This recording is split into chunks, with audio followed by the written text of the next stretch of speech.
Première ministre. En premier lieu, je voudrais rendre grâce à l'Éternel qui des temps et des circonstances et qui nous permet à tous d'être ici ce jour pour de remise et reprise. Ensuite, je voudrais remercier Son Excellence M. Félix Antoine Tshisekedi Tshilombo, chef de l'État, pour le choix porté sur ma personne il y a maintenant un peu plus de 3 ans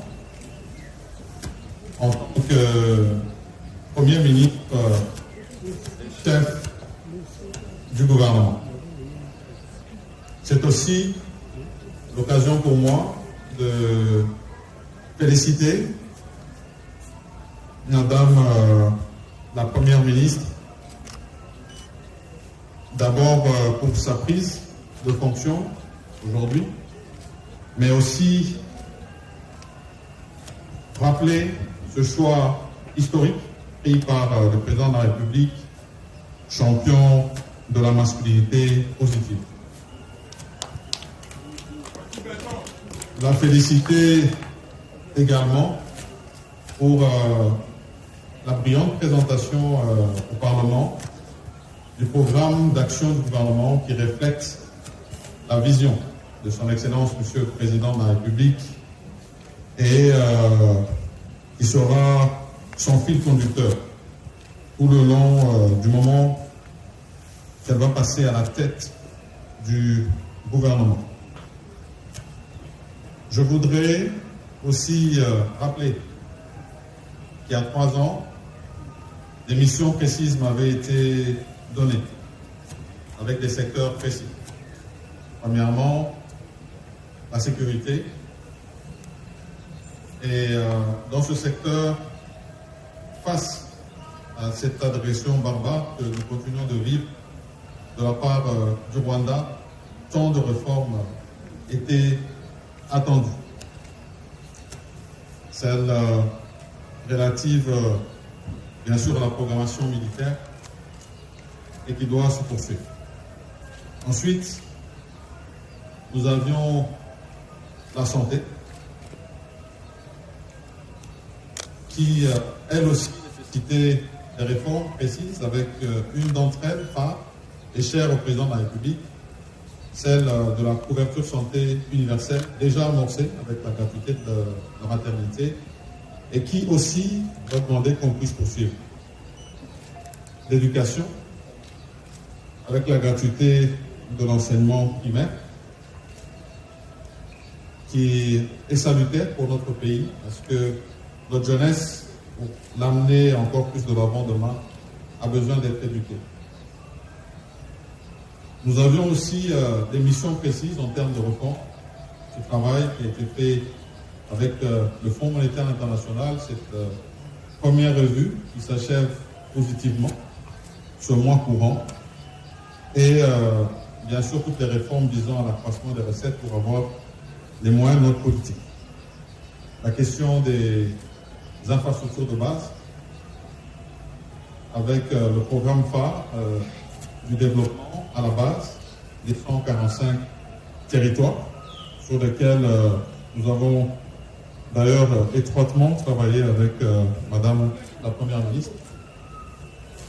Et ces autres questions qui concernent l'homme, puisque nous le plaçons au centre de notre action, l'inclusion salariale, l'amélioration des conditions de nos fonctionnaires. Nous n'oublions pas des événements qui sont restés gravés dans nos cœurs. Ce retour du premier ministre, Patrice Emery Lumumba, ici sur la terre de ses ancêtres. Cette visite historique du pape François, près de 40 ans après, ces Jeux de la francophonie qui ont été organisés et qui ont auguré bien sûr notre retour sur la scène internationale dans les grandes organisations sportives. Je sais que d'autres grands événements attendent Madame la Première ministre Judith Suminwa Tuluka, à côté de son Excellence Monsieur le Président de la République. Je rappelle aussi ce besoin de poursuivre cette question d'identification de la population qui est directement liée à l'impôt sur l'individu et salutaire pour nous. Et je profite aussi de cet instant pour remercier les membres de mon cabinet qui ont été à mes côtés durant ces 3 ans et qui vraiment ont été des chevilles ouvrières dans l'ombre de tout le travail qui a été accompli ici à la primature durant le gouvernement, l'action du gouvernement Sama 1 et Sama 2. Donc, il ne me reste plus maintenant qu'à souhaiter plein succès à Madame Judith Suminwa Tuluka, Excellence Madame la Première ministre. Plein succès et sollicité du très haut qu'il reste, qui vous accompagne tout au long de votre mandat. Félicitations encore une fois de plus et je vous remercie. Qui sera suivi par le changement de siège également.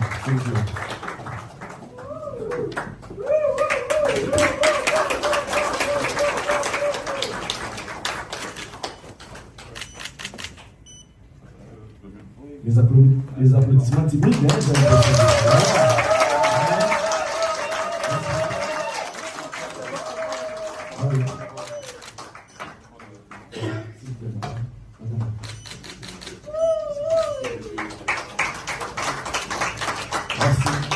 Merci beaucoup.